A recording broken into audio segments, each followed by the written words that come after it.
Hey, Suzanne Caldeira here with Guaranteed Rate. This part of my page is where I get to interview and talk to some really cool local people that can maybe be a resource for you in your business, and just kind of get to know them a little bit better. And I've got AJ Pecukonis with me, who is the man behind a lot of my videos and puts all the cool graphics behind them and helps with the squirrels that we all are, so that hopefully we get you to sit and watch them. But AJ, thanks for being on here and letting me pick your brain and talk to you a little bit. Yeah, it's no problem. I always enjoy talking to people in your position who are looking to do video work, which is what I do. And I'm interested in listening to some of the reasons why you thought that, video was an avenue that you wanted to take, because video nowadays, especially in the pandemic, has been really important for a lot of people to still be able to connect to their clients. And obviously we do these interviews through Zoom.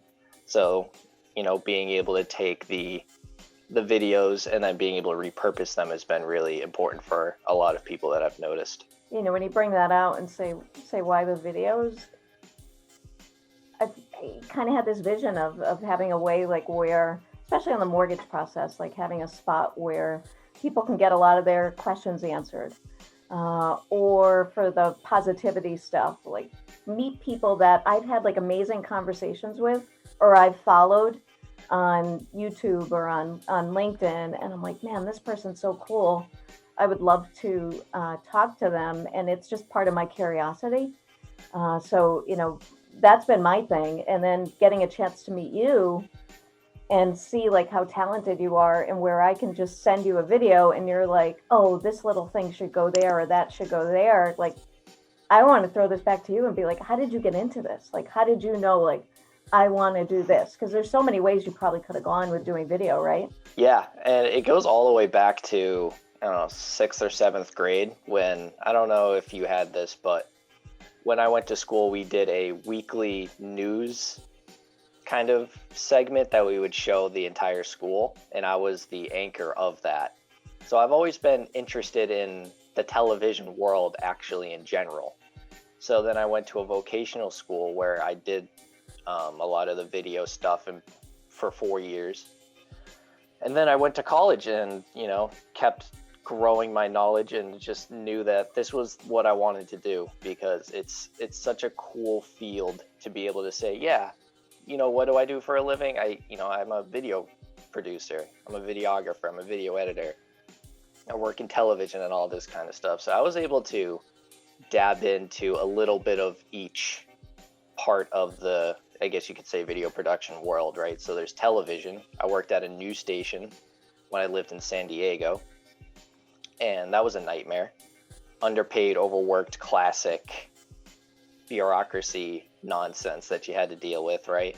And then I did the corporate stuff, which didn't go nearly as well as I hoped. And then, I started to do some stuff with podcasts and real estate folks like yourself. And that really seemed to be a sweet spot where there was a lot of demand, but a lot of people didn't know what they wanted. I was able to figure out my own thing, and that's what I'm doing now with my company, Clear Signal Productions, is a lot of podcast work, a lot of help for small business people and people looking to increase their exposure online. And I like to have the satisfaction of being able to help somebody like you be able to get a client from something that I did, and having them reference a video, that makes what I do satisfying. And I like doing that compared to, creating something for a children's YouTube channel, which is what I used to do. The channel had 3 million subscribers, and I was the most unhappy person at that YouTube channel. So it's one of those things where, success necessarily doesn't mean happiness. And it's weird that being that young and understanding that it's a bit eye-opening. So I feel like I'm able to take an extra step forward and be like, you know what, this is what I want to do. How do I make it work? And especially in my field where it's just so saturated, and there's probably hundreds of thousands of people who graduate in my field in college, and I don't know, maybe 5% of them actually go into the field and are actually able to get jobs and all of this kind of stuff. and the rest of them just kind of go into whatever else. And I think a lot of that is just with the way college is set up nowadays too. But yeah, this is something that I've always wanted to do. I've always wanted to do video stuff. It's always been the most interesting thing to me. I've been good at it and I like to do it. So why not try to figure out a way to implement it into my life and create a lifestyle that I want? Kind of fascinating that you found that you reached that point where there was success with YouTube, but you weren't happy. Mm-hmm. That sucks, Yeah. right? It really, it's weird because the people I worked with were great, but the content that I was creating wasn't necessarily what I wanted to do, and the leadership wasn't necessarily letting me do what I did best. It was definitely another underpaid, overworked scenario, which is something that's common, especially with a lot of people coming out of college nowadays. I feel like a lot of them are getting severely undercut when it comes to what their worth is at a company. And I see it with my friends. And it's an interesting perspective to have as a millennial of, you know, the way that we are treated coming out of college with all of this education, but we're not given the opportunity to show what we can do. We're stuck in these little, more or less aid-like jobs, just waiting for our opportunity, just twiddling our thumbs. Meanwhile, the world is getting more expensive and we're supposed to be getting married, having kids and all of this kind of stuff, right? But we can't when we're making 15 an hour until we're 30. So it's just one of those things that sometimes you have to carve your own path to be able to find your own happiness, and that's what I'm trying to do here. Do you think that you know, and sometimes I hate the word millennial because I think you're just generalizing and you're being biased and you're just putting people in one bucket. Right. But do you think that you guys have been sold like the wrong bag of goods? Like, I know in my life, and I didn't take the normal path, but it was instilled in my brain. Go to school, stay at a job a long time, get retirement, and that's it. And that, you know, I didn't follow that path. Although I did follow the path of staying at jobs a long time. But trying to phrase this in the right way, but that bag of goods of like, if you go to school, you'll get this. Like sometimes I've been around people that have no education that are some of the most inspiring and dynamic people that I've ever met. And then I've also seen people that go to school and almost feel like that entitlement of, hey, because I have this degree, where's my $100,000 job right now? I completely agree. When I have children, I'm not necessarily going to sell them on the idea of going to college, unless it's something that they necessarily want to do or need to go to college for, right? Like, for instance, in my field, going to college is great to gain a lot of knowledge about how certain things work. Could I have learned that in the field for the 4 years and made money doing it instead? Absolutely. I could have worked at a TV station as a PA, production assistant, and worked my way up into director and producer and all that kind of stuff. And I wouldn't have needed a college education. And I feel like a lot of kids are sold that idea. You need to go to college in order to be able to get a certain job, like you said. And it's something that I've thought about a lot, is why, there's especially a lot of a shortage when it comes to skilled labor nowadays that I've noticed. And to be able to get an appliance fixed, your car fixed, anything like that nowadays is incredibly difficult and takes a long time. You have to wait for them to be available.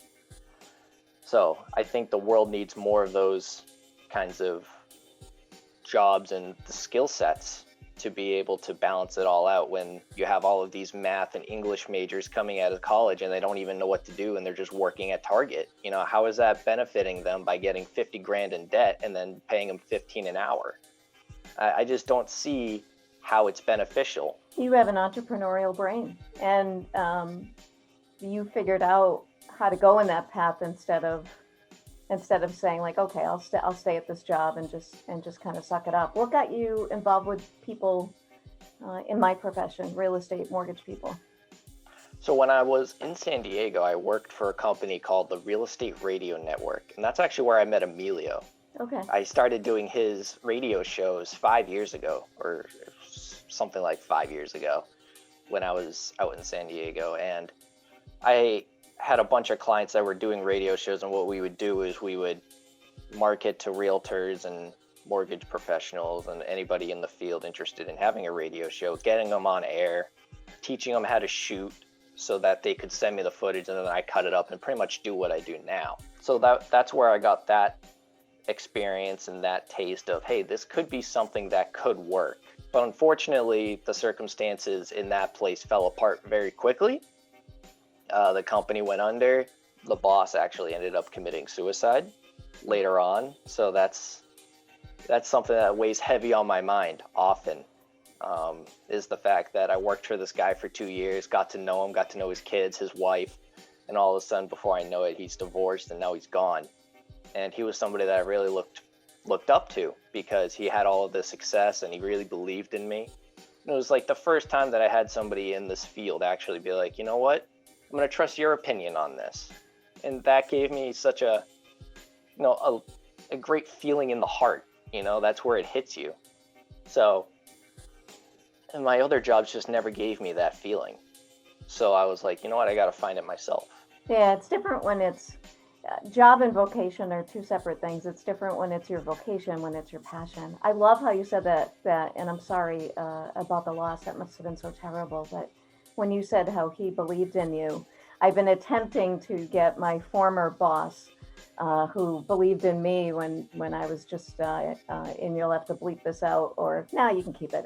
It's my video, a complete shit show, and didn't let me quit, and just believed in me when I kept messing up over and over and over and over again. And I love that, and I love what he did for you. So that must have been hard. It is hard, but I learned a lot from that job in particular and from him, and how that when I eventually can get big enough to hire people, how I want to be able to treat my employees and all of this kind of stuff. Because obviously that's the goal, right? The goal is to be able to say on a Tuesday in the summer, hey, it's a nice day, let's go to the beach, and just let the company run itself, right? So that's kind of the end goal, and I want to be able to treat everybody fairly. And I feel like that's something that is missing in the world today, is fairness as well as compromise. Yeah, and I think too, letting your people be people, right? Because they're going to have family stuff, they're going to have things that come up, but just allowing them to do that. So you're going to be on my page to perpetuity forever on YouTube here. So if someone clicks on this, what's that favorite type of client or that favorite type of project? That's a good question, because I've done a lot of interview stuff. I've done, like I said, I do a lot of podcasts and radio shows and stuff. And being able to do the editing for podcasts and stuff allows me to learn a lot from them, because obviously I have to listen to them in order to cut it up properly. So I really do enjoy the longer format videos, and then being able to produce it in a certain way that they would like fit, because there's a lot of different ways you can produce things to be successful. It's interesting what you can do with video. And I think that's something that not a lot of people can really grasp, is like the different types of videos and how you can have success with all different types if you utilize it properly. But my favorite kind of client, I would say, would be people who have podcasts or would be interested in podcasts, and being able to guide them through that way, because having a podcast is a great way to be able to get your name out in all sorts of different platforms. I think what makes you really good at what you do, what I've seen, is you seem to have a natural curiosity. Because I had spoken to another video guy prior to you, gave my ideas, and I had seen his stuff socially, thinking, wow, this person would be awesome. The graphics are great. What he does is great. And he's like, I don't think I can do this. I don't understand what you need. But yet I had that short conversation with you. And then from there, like, I hardly interact with you. You know, you do the video, it gets done, and that's it. And I just, have you always been this curious? I like the details and things, and being able to understand how an entire process works from beginning to end, and the little things that make certain things interact. So I've been very curious about that, and I love learning.